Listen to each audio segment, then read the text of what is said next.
So Christopher Columbus was one of the most famous explorers. Crusaders. One of the most famous crusaders. One of the most famous crusaders in history. But his journey didn't end with his death. In fact, his dead body also traveled a lot. It went on mysterious journeys all across the Atlantic. Hi, I'm Nisha and welcome to Tarikhi Tales. If you're still stuck on that whole crusader slash explorer bit, well, you can go watch one of my very first videos, which was on this entire topic. Christopher Columbus actually says so himself. And I don't think there's a greater argument than that. On this note, please go ahead and subscribe. Thank you. Side note, I also don't believe that we should be having Columbus Day. But yeah, that's a separate matter.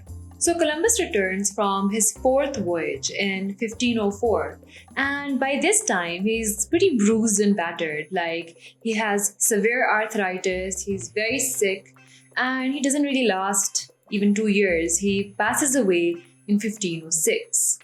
At that time, he's in Valladolid, Spain, and that's where he's buried, but not for long.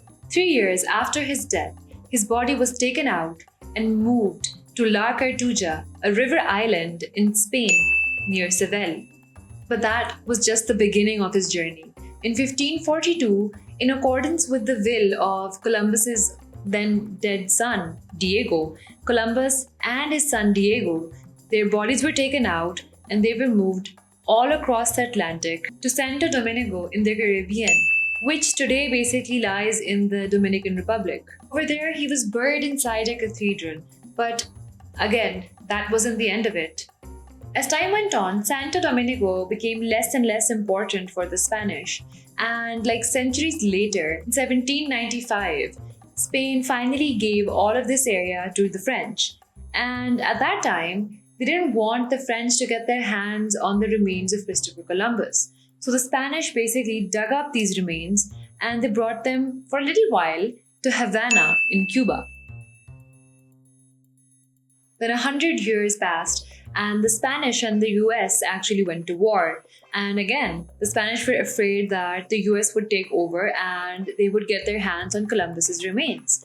So he was once again dug up and then sent all the way across the Atlantic back to Seville, Spain, where he came from. That was his second resting place. Now, so everyone thought like, okay, that's that. Columbus is finally in his final resting place.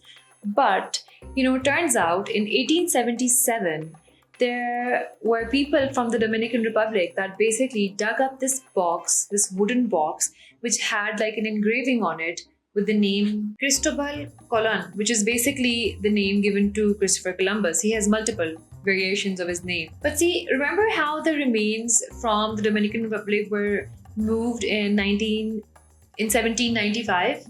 Well, it's in 1877 that somebody from the Dominican Republic says that, well, you know what, we still have the remains. And that sparked an entire controversial thing about where are the real remains of Columbus.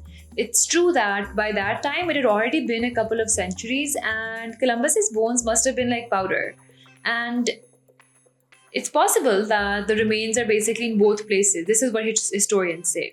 And the interesting thing is that the Spanish actually got the bones that they have of Columbus in Seville tested, and turns out the match is really close to the DNA sample that they had of his son Diego. But obviously you have to remember that they've been dead for like hundreds of years at this point. And now there's this huge tomb of Christopher Columbus in Seville. But the people in Dominican Republic refuse to acknowledge that test, and they also refuse to have any tests done on the remains that they found. So they also have another shrine of Christopher Columbus. He's buried on both sides of the Atlantic. What a fitting end. Some people speculate that the Dominican Republic did not want to get this remains that they found DNA tested, because if they claim that they have remains of Christopher Columbus, that's a huge tourist attraction. I fail to understand why you would want to go visit him, but that's okay. Okay, so make sure to subscribe. Let me know what you think about this video. Did you know about this before? And also, if you're interested in Columbus and his entire journey and as to what motivated him, I have a really good video on that. And I'll link it. I've linked it before, I'll link it again. Okay, bye.